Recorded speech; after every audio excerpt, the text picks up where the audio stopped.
Boom. All right. Hey, guys. This is your Chat, Chew, and You show with Ivy, the lovely and beautiful Ivy over there, and myself, Keisha, with uncommonchick.com. And this is our first episode over here on Blab. Yay. It's pretty exciting. I know.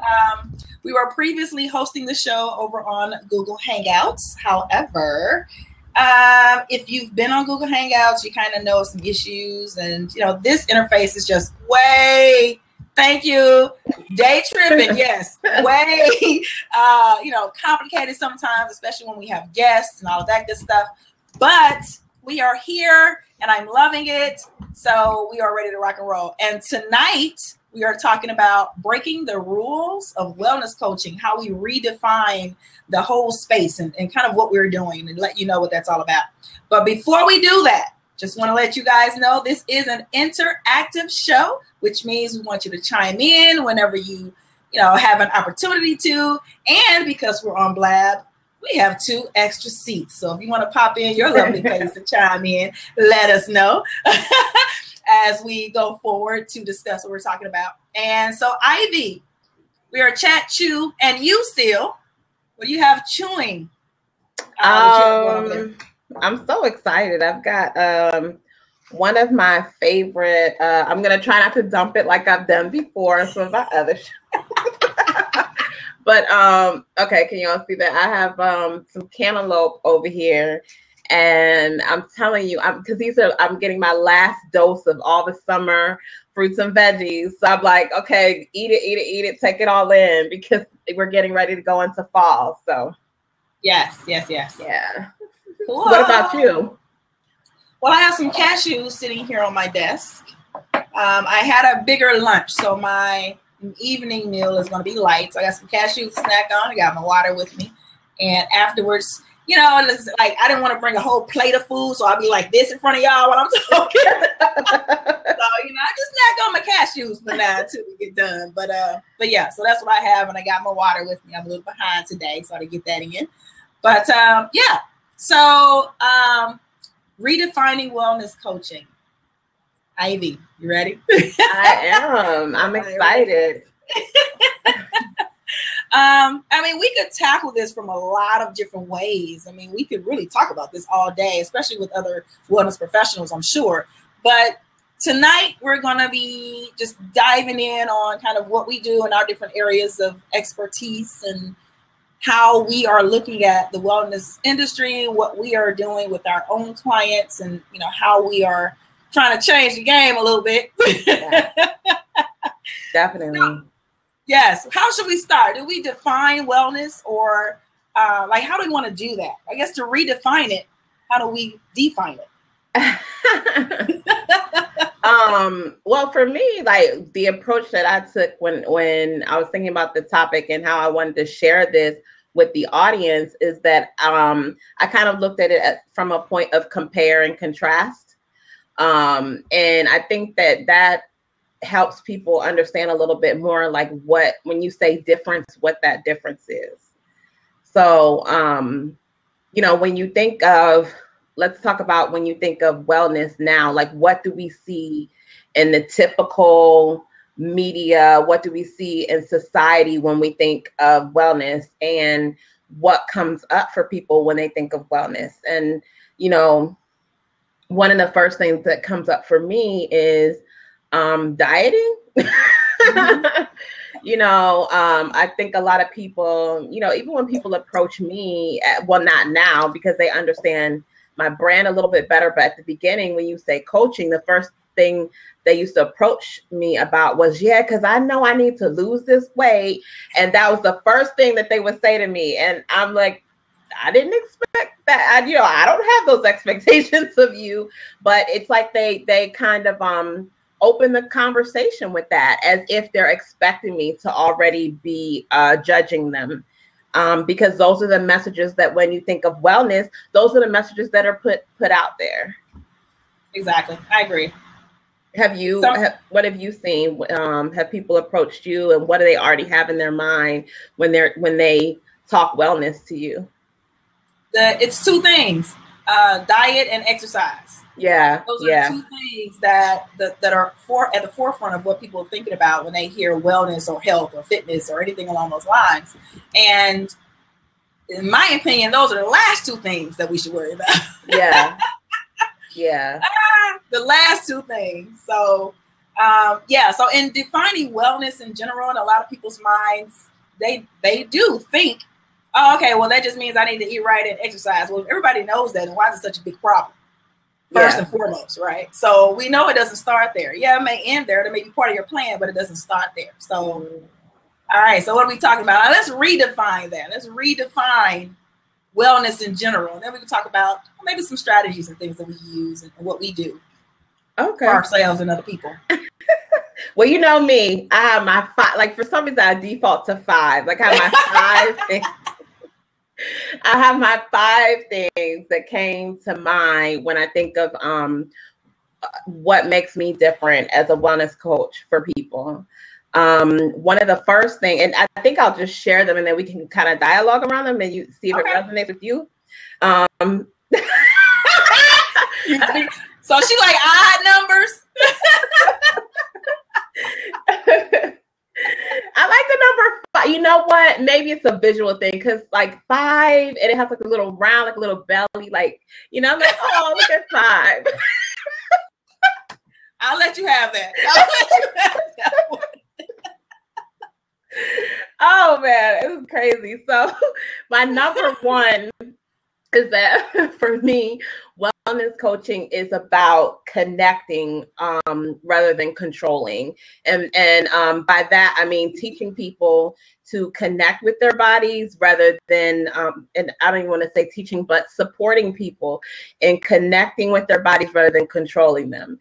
And I think that makes me different, and I know you feel the same way, that a lot of coaches or a lot of people feel like wellness or health is about, oh, I got to get this appetite under control. I got to get this body under control, you know, or whatever it is about themselves that they're trying to control rather than connecting with the body. So that's my first thing that comes up. How does that feel for you? How do you feel about that? I'm with you. I agree. It goes back into, like I said, redefining what it means in people's heads when we get ready to talk with them. You know, the whole pre and post. I like the idea because then at the end or the end of the beginning or the beginning of the end or whatever, for when they get done, you know, it's about how do they now define wellness after they've been in our space.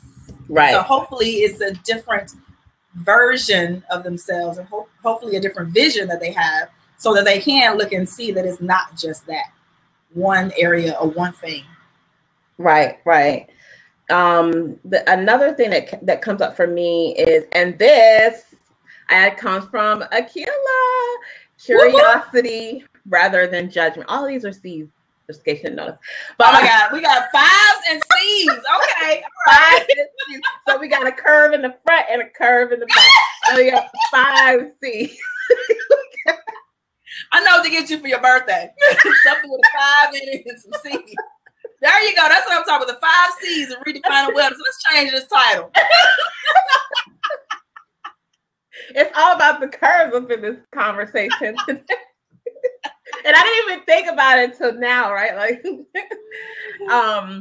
my second, curiosity rather than judgment. So, you know, when things come up for us around our bodies and our lives and the things that we do and our habits and the choices that we make, rather than judging ourselves, because a lot of programs out there are like, you know, oh, you did that, now you have to do this. Oh, you ate that, now you have to run 50 miles, you know, you know, or, oh, you didn't make this number on the scale, well, now you get 500 fewer calories. You know, it's a punishment or a judgment mindset rather than the curiosity. And in applying that, with the curiosity, you ask the why. Why is it that this week your maybe your appetite was stronger? Or why is it that this week, you know, taking away from food and exercise, why is it that you were more tired or, you know, in emotional in our emotional health. Why is it that this week you're more tired, or you lack energy, or you don't really feel as social? You know, rather than saying, oh God, you need to stop being so lazy. Like, what's wrong with you? Asking more whys for me. I agree. We rolling.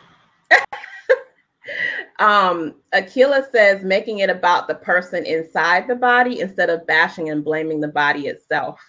Preach. Yes. I wish I could like put this up here so y'all can see. Right. That's awesome. So yeah, asking the whys. Okay. Got the why. Okay. The next thing that came up for me was compassion rather than shame. Mm-hmm. And I guess that aligns with almost the curiosity rather than judgment, but having compassion. Hi, Shanice. I had to pause for that. Having compassion around our bodies rather than shame. And for me, because I'm the body relationship coach, I default to bodies, but in wellness, all the way around, so mental, emotional, physical, and spiritual, you know, I hear so many people say, like, I don't know what's wrong with me. I don't know why I'm like that. You know, I just wish I wasn't like that. And so much shame comes to the table. Have you experienced that? Yeah, all the time. And it's, I mean, we could talk for days about why, right? Yeah. I mean, part of it is just our society and everything we're pressured about, especially as women, everything we're pressured about in terms of how we need to be, what we need to eat, what we need to look like, what sexy is and what we can't do, what we're supposed to do, all that stuff. We're so pressured into that. We don't know what the heck to do. So a lot of times it's like, bump it. I'm just going to do whatever. Yeah. And that may not be the healthiest thing. Yeah. We like give up on because of the shame. It's like this vicious cycle, right? Because you have the shame, and then because of the shame, you have the disconnection from yourself or your body or whatever. You say, you know what, like you said, I give up, and then you have more destructive behaviors or maybe deviant behaviors or whatever, because then you, instead of showing yourself love, you're kind of reacting to yourself from a negative energy or energy of hate. And then your choices come from that space. But when we embrace compassion, then we can start to, we make room for practicing compassion in every choice that we make in every area of our lives. You know what I found, speaking of compassion, just as a side note, I've read a lot about compassion previously. It's one of the things I talk about as well. And I find it easier to have compassion for others. And a lot of us can have, first of all, when we know what it is, right? First, when we know what compassion is, and then we start to learn how to have compassion for other people. I had to learn that, first of all, in understanding a situation I was in, like, how can I turn this around? Can compassion help? Let's try that. And it's like, okay, well, why is it so easy for me to have compassion for someone else? And I'm over here berating and being negative and all this stuff with my own self, judging and having all this other stuff. But I couldn't find compassion for myself. And so I think that's one of the harder things for a lot of people to do. And that's why we are here. Yeah. It's hard. It really is. It really is. Yeah. And then that makes me want to ask the why. This is definitely the why. Like, why is it that we default to the compassion for others, but we default to the judgment for ourselves? If any of y'all in the chat box have any ideas around why that happens, or if you've experienced why you tend to judge yourself, or you think that maybe you're more compassionate with others, or you've experienced that, I'd love to hear. Because I just have a curiosity around why. One, we're not taught anything that has to do with lifestyle or personal health, I would say. People pleasing, yes, that's one. That's a good one. And it even goes deeper than that, though. I mean, think about it. So I'm a people pleaser. I'm a recovering people pleaser, right? I say recovering. People pleaser, right? So What does that mean? Let's ask a why to that. Why? What's underneath wanting to be a people pleaser? Well, we want people to like us. We want to be, belong in different groups. We want all of this stuff. And then let's ask another why. How can we go further than that to really understand the root of our beliefs? So don't like ourselves. Exactly. Yeah. Where does that come from? There's another why. Why is, oh my God, I love the why rabbit hole. Right? With that why, right. Dig. Love it. Oh, all right, Akila. You want to read it? Akila got some goodness here. Akila says, because when we judge other people, society says we should feel guilt. I'm going to read that one more time. Hold on. Okay.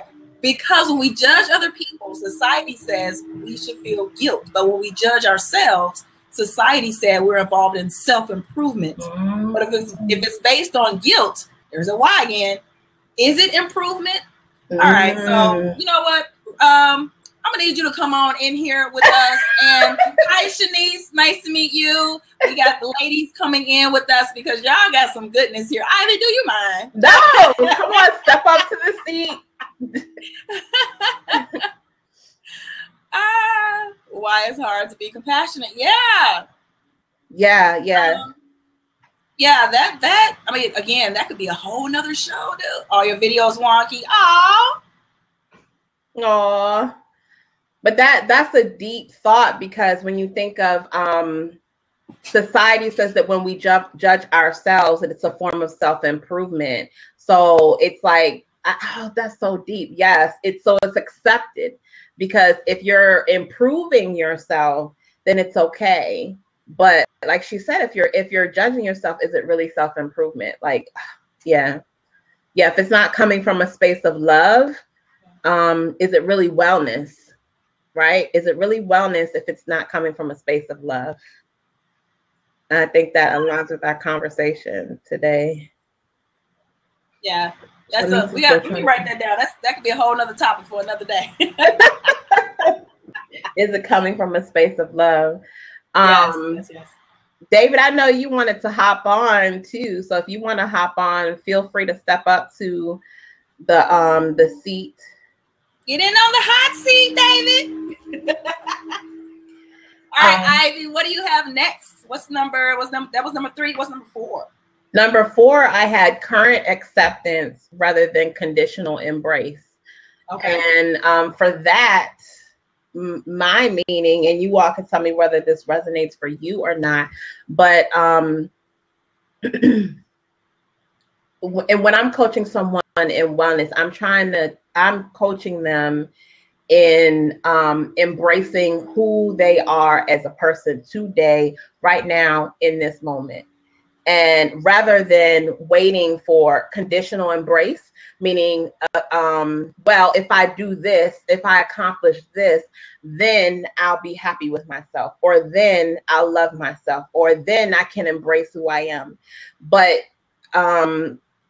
in current acceptance, accepting ourselves as who we are today, it allows us to operate from that space of love. And when you are in that space of love, then that motivates every single decision that you make. So whether it be physical, mental, emotional, spiritual, whether you decide what you're eating or when you rest, or who you're in a relationship with, or what type of how you invest your money, whatever decision you make, it's coming from a space of, I love myself, and so I'm going to do this, or I'm going to make this choice.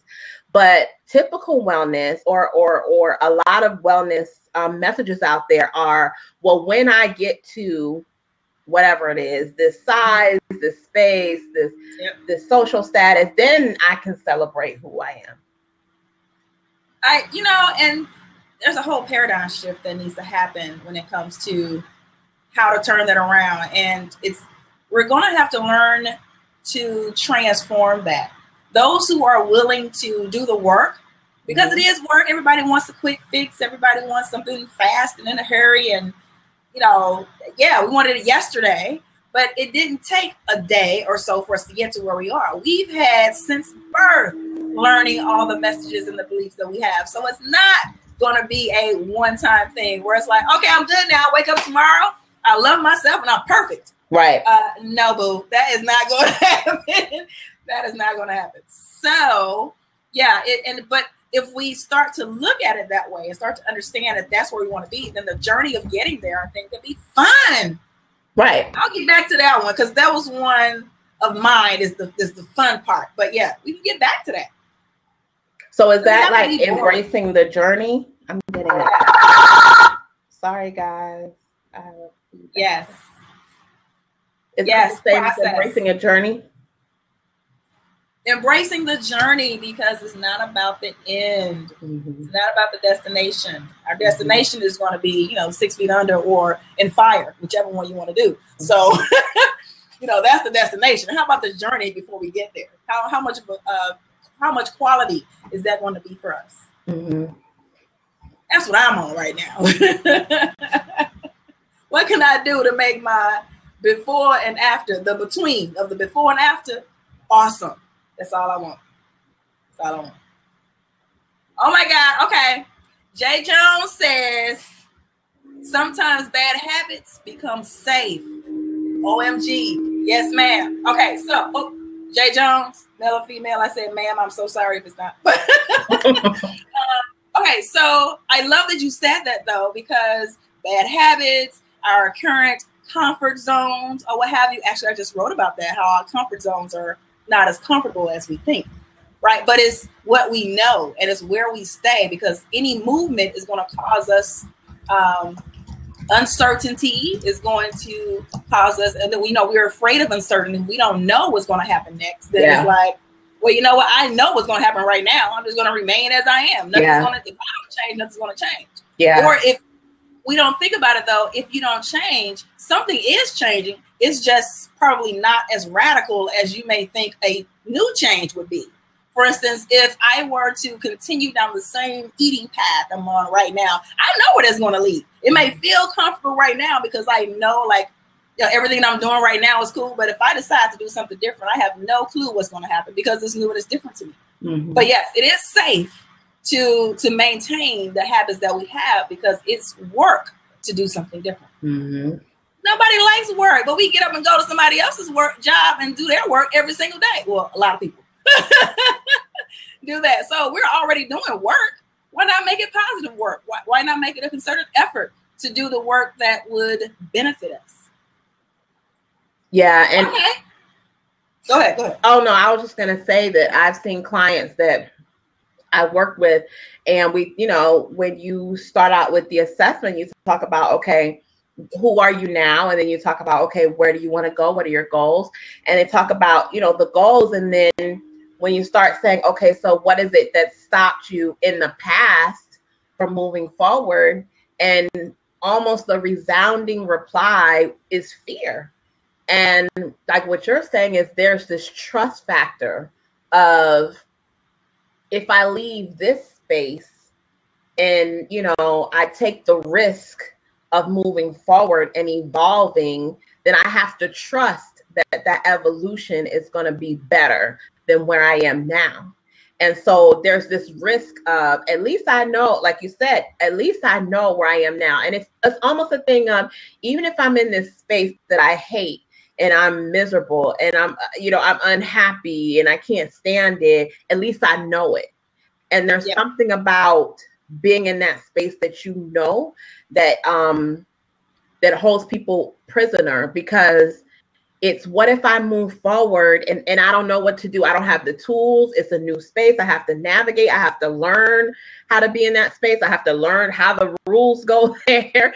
I've never been there before. So it's, and again, this is definitely not coming from a space of judgment. For me, it's coming from a space of understanding because I've been there. Like we've all been there. Yeah. If you've had any evolution, then you've been there where it's like, oh, I really want to go there, but like if I go there, then I don't know what's gonna happen.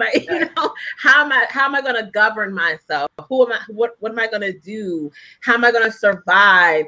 Are my needs gonna be met?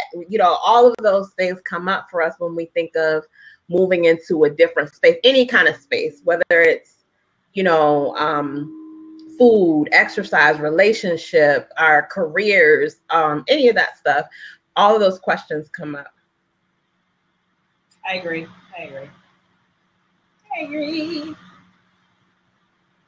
right, David. Quit being scared. Yeah, I'm like reading David's comments over here. He says, I would rather eat whatever the hell I want to further my journey. I feel bad for friends who are perpetually on a diet. They're usually grumpy from the lack of nutrients. Right. Okay. They're mad. Okay. So then this is where the fun part comes in for me, because mostly everything I do, I got to have some fun, right? So if I am doing something that's not making me, I won't even use the word happy, I'm going to say it's not pleasurable, then one, how long am I going to do it? It's not going to be sustaining, right? Number two, I'm going to quit. Is not, there's no motivation for me to do something I don't like. Who wants to do something they don't like? Who wants to? Not to say we're not doing it, but who wants to? Nobody. So when we think about that, perpetually on a diet, boo. That's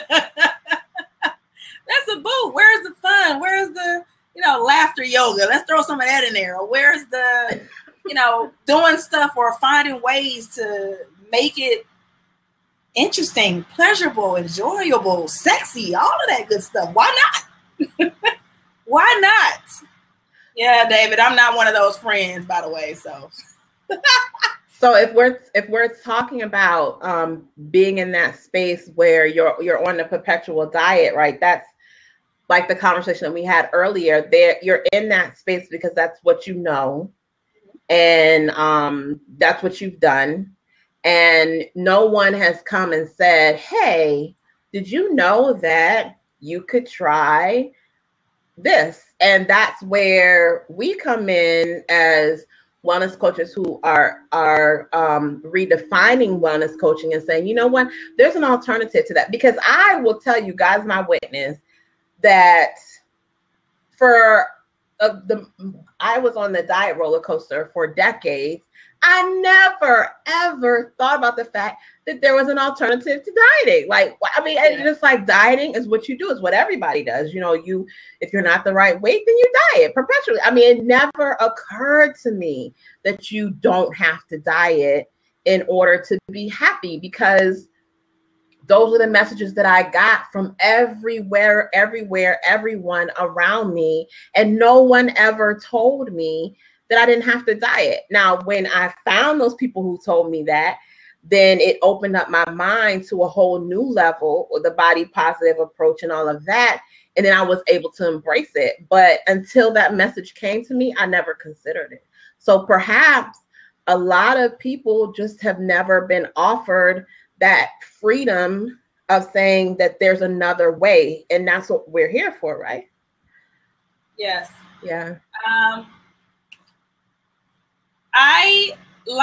Shine says, I used to be comfortable with dysfunction and had to learn that being comfortable is overrated. Little by little, I gained more moral courage. I like that you said little by little, because that's what it's going to take. Little by little. For anybody who's making any type of change, it's going to be little by little. And I think what a lot of people look at is, okay, so in 2 weeks from now, I'm going to my high school reunion and I got to lose 80 pounds by then. Right. That's one of the first things, people are thinking about when it comes to I'm going to be, fit and fine. No, I'm going to be fine, not fit, because I don't know what you're going to do to lose 80 pounds in 2 weeks. But, what the heck? I mean, so when you're thinking that way and you want to do so much at one time, you are going to crap out and it's not going to be pretty. So little by little, yes. That's an awesome approach from Shanice. Did I get my number 5? Okay, so my number 5 is coaching rather than training. Now, okay.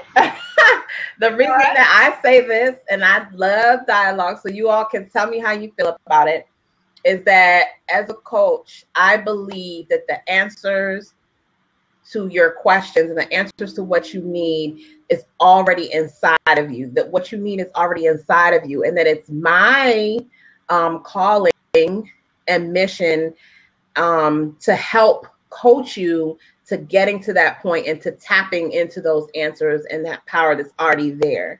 And I feel that that makes me different because a lot of coaches or wellness coaches or whatever, their approach is, I'm going to teach you, you know, A, B, and C. I'm going to train you, blah, blah, blah. And what that is that that's taking a curriculum that's cookie cutter and putting it over here on you and expecting you to adopt it and then put it into your life and it's supposed to work and you're supposed to excel.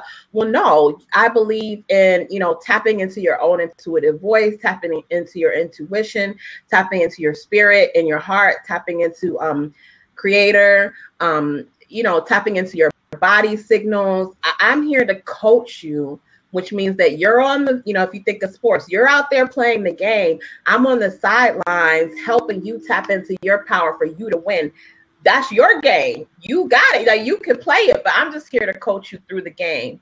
So that's how I feel that my approach is different in that area. What about you? As you were talking, the very thing that came to mind was when you coach the way you just mentioned, you're giving them power. My niece and I were my niece and I yesterday were talking about you know, fate, and we were talking about destiny, what we believe, what it's all about. You know, she's 15, so they were talking about it in the class, and we talked about it at home. And one of the things that came up was, if you don't have any hope, or if you don't have, you know, anything to look forward to or anything to look towards, then you lose and all your power is taken away from you because you feel like you know, you're just stuck, right? So when we say, I'm going to do, and it's all about I, then there is no we, and we take away their power, and they look to us as coaches like, you need to fix me. Yes. You need to fix me, right? And that's not what we're doing. Exactly. Thank you. Yeah, it's like, no, I'm not here to fix you. You know, we all know we can't change people. Yeah. It's the willingness and the work that has to be put in by you. But every team, every successful person I know has and or have had coaches up the wazoo. Yeah. And so we all know the purpose of a coach, but I think it's a matter of letting people know you have power. Nobody is taking it away from you. You have the option. You have the choice to do X, Y, Z. I can sit here and try to coach you all day long, but if you're not going to do anything different, then what's the point? Yeah. One, you're wasting money. Two, you're wasting my and your time. Yeah. But, you know, and I think somebody said earlier, you have to be ready in order to take their route. But yeah, so it's all about that power. So I love that approach because it puts the power back in their hands. And I think that can be motivational in and of itself. Yes. You know, you don't have to look outside to get what you need. You already have it. Maybe somebody is just here to help you pull it out a little bit more. Yes. And it's affirming to, like, when they start to do things, when we're coaching with people and we're working with people and they start to make decisions and then they see themselves flourish from those decisions, then it's affirming, right? They feel better about themselves. They feel stronger about themselves because they found that within themselves. But if I'm telling you to do it and then you do it, then you praise me. You look to me. It becomes a codependent relationship because, like, oh, Ivy changed my life, or oh, Keisha changed my life. And then the minute that the coaching program is over, then you're right back to the exact same space. Exactly. Of thinking that you can't do it, or what do I do now? And then you need to go to someone else, and it becomes this perpetual cycle of being dependent on other people to solve your problems. So when you said that, I had to, oh yes, I felt that. Giving them power, because yes, like the most rewarding, and I don't even want to use the word flattery, I want to say rewarding thing and beautiful thing is to finish with the client and they be able to go forward and flourish and practice those things, whatever they've discovered during that coaching session on their own, and they continue to evolve, you know? Yes. Yeah. I agree. And yes, as coaches, I love to say radical selfie, so I'm going to say that. Akila, aka Radical Selfie, says, as coaches, we have to know how not to enable. And okay, think about this too. We're talking about wellness, which means all areas of our lives. This goes over into every other area, not just nutrition, dieting, fitness, and that stuff. We're talking about becoming. If you are becoming, if we allow them to be powerless, how does that show up in the other areas of their lives, in their jobs, in their work, in their business, in their relationships? Oh my God, that's a whole nother subject, right? In their relationships, or, you know, those types of people end up being codependent on their spouses and boyfriends, girlfriends, and even kids or parents and all that stuff. So all of this is intertwined and related. And I think once we start working on little by little, Sean said earlier, as we start working on some of this stuff, all areas of our lives become more expansive and powerful and awesome when we do that. And that's what I love to look forward to. Yeah, you may say, or you may, like, somebody may come to you and say, yeah, Ivy, I know I need to lose 50 pounds, dude. How can you help me? And our job, one, is to meet people where they are. Yeah. Right? So you say, okay, let's talk about that. Yeah. You decided to help me. And throughout that process, you are coaching me to understand, you know, where I am, how I got to where I are. I'm answering those why questions. But then also I start to see changes, not just in this one area I came to you for, but also, you know what, and sometimes it seems like it's out of the blue. I don't know if you've gotten this before, but somebody came to me one time and said, you know what, their relationship with their teenager was horrible. And all of a sudden it's like, we're talking now. And, you know, and it is like, because you're making changes over here, you know, little do you know that your mindset is changing, your attitude towards things are changing. So then everything else in your life has an opportunity to grow and change as well. Yes, ma'am, Akila, everything is connected. Yes, yes, that's the holistic thing, right? That's the holistic to holistic. Yes. A complete, yes, Jay Jones, a complete transformation. That's what I want for me and anybody else I'm around. Yeah, yeah. And I've had that happen myself in, you know, because I believe in coaches should be coached. And it's that, you know, you go starting out with one thing or one area and you're like, I need to work on this or whatever. And you end up way over here or something totally different, you know, even myself in health challenges that I've experienced. And then I found out that, okay, this health challenge over here has a total metaphysical connection to, you know, being muted over here or not being creative, or, you know, it's a lot of times you think, oh, tell me what I should eat or tell me how many hours a day I should work out to fix this, when it's, no, you actually might need to, you know, that they talk and find out that they need more self-care, or they need to go have a conversation with that person they've been avoiding for 20 years. Yeah.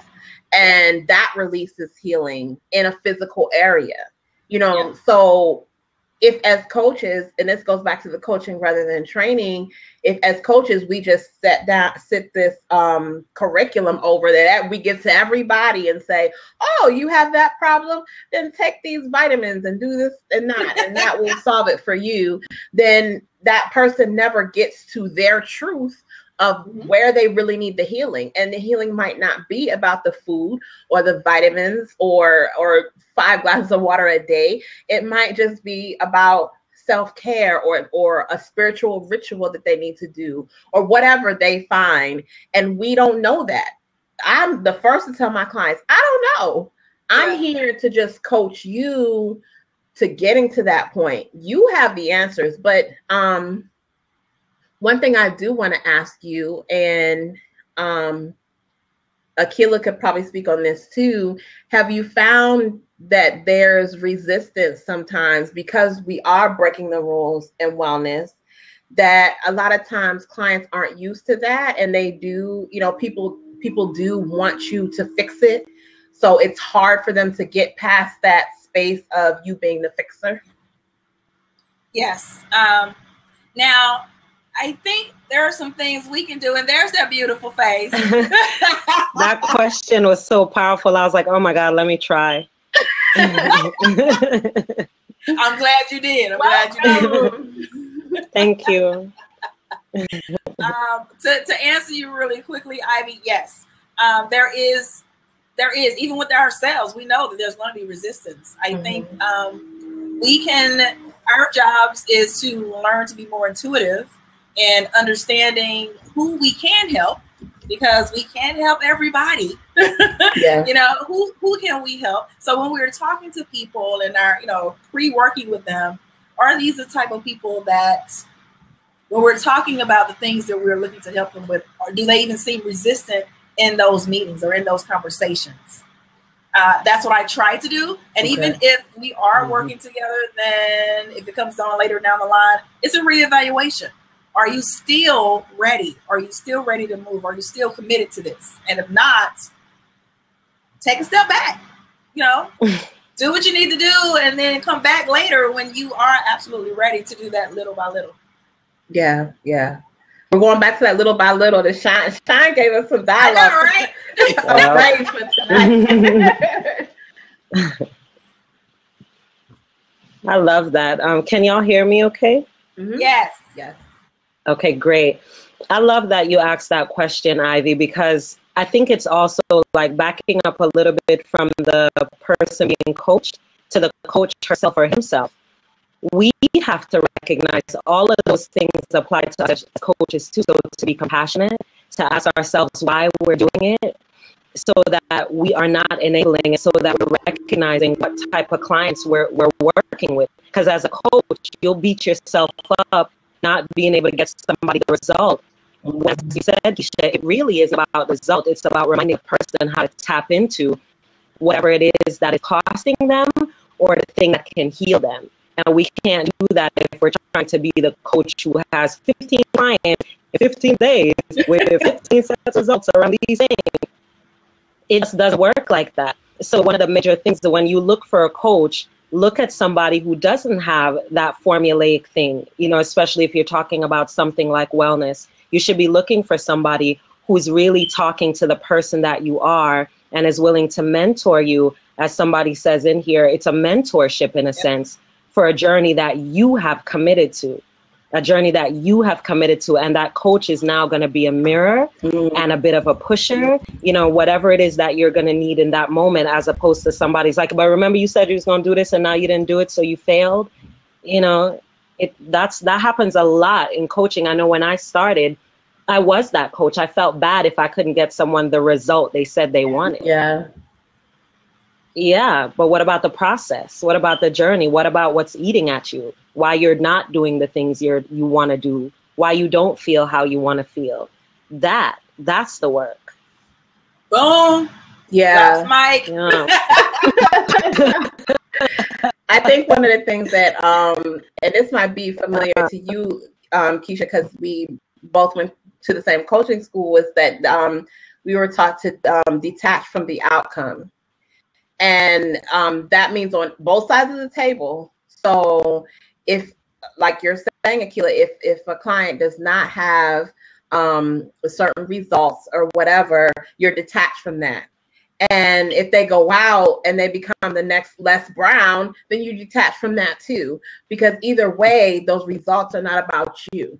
You're simply holding the space for that transaction to happen and that evolution to happen for the client. But it's not about you're an awesome coach because you produced Iyanla Van Zant, you know, from coaching with you, you know, and that's because a lot of times, you know, we want to feel maybe the judgment or the shame around the client who doesn't do so well, but we also want to feel the pride and take ownership the kind who does awesome. And it's either way, you have to detach from the outcome and just do your job. And that's not an easy thing because ego wants to say, look, she coached with me and she's a Yana Van Zant now. Okay.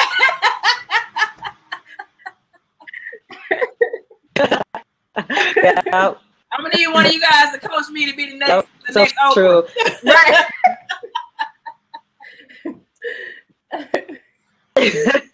Because either way, we're doing our work, right? Yeah. Thank you. Thank you, Jay Jones, for joining us tonight. We appreciate you. Yes, thanks for stopping by. Yes. We look forward to seeing you again. This isn't our normal week. Normally we are first and third Wednesdays at 8 Central. So be sure to come back again. We're always going to be talking about stuff. Let us know what you want to see, what questions or issues, ideas, what have you. And then come in and join us. We got some open seats available.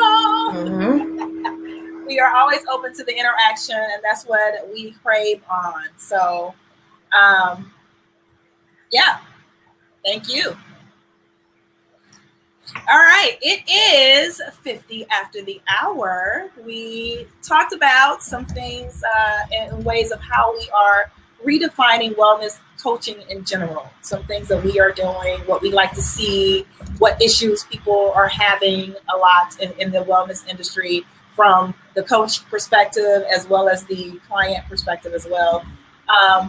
Good conversation. I like the fact that we were talking about your 5 C's and some things that people can do for themselves. And I'm loving that we talked about giving people back their power.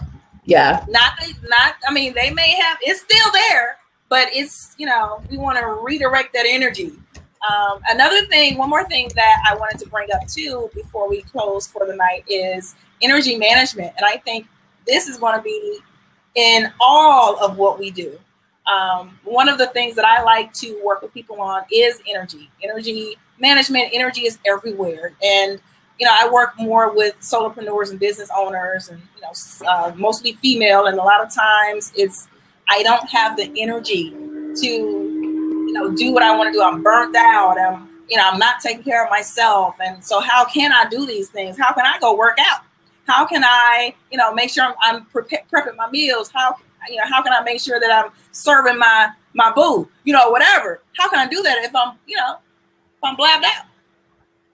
I can't. And so I like to tackle things from a focus of energy. And I think that's another way that I help break a few rules and redefine a little wellness here and there, because if we don't have energy to do anything, nothing is going to be successful.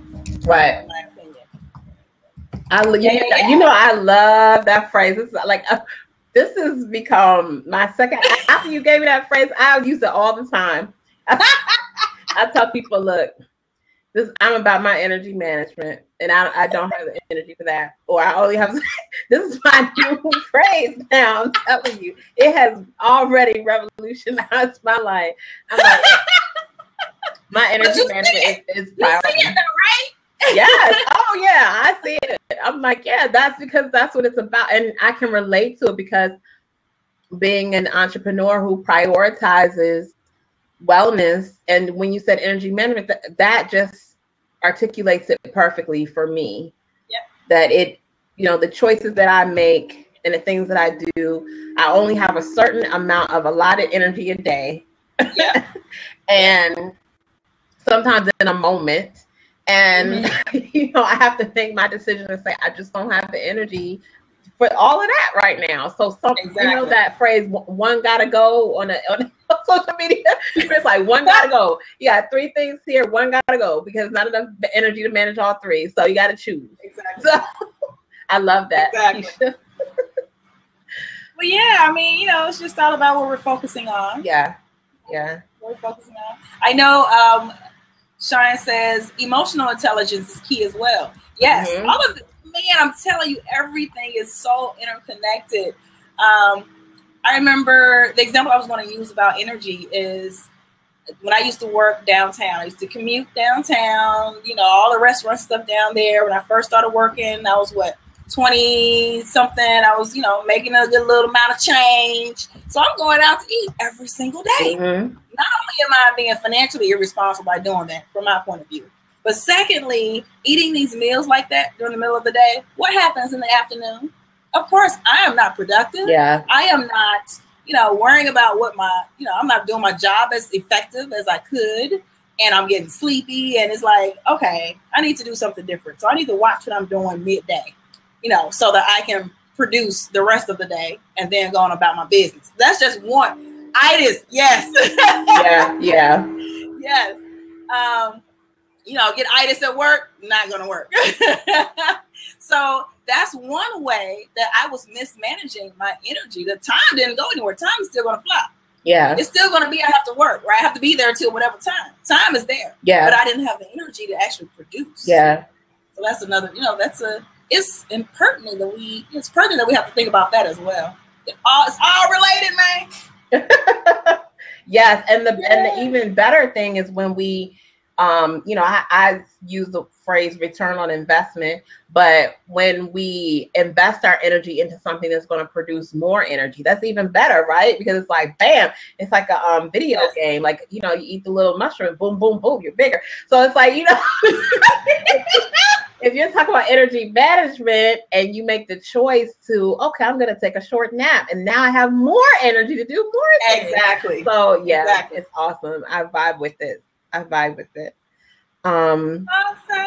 So I guess where I put the links, for those of you who are watching the replay and watching the video, you can find us on chatchuandyou.com, and that will always have the updates of the past video and then our upcoming show. It will keep you updated with that, and it also has our individual websites, which I put the link in the chat as well for those of you that are in the chat room.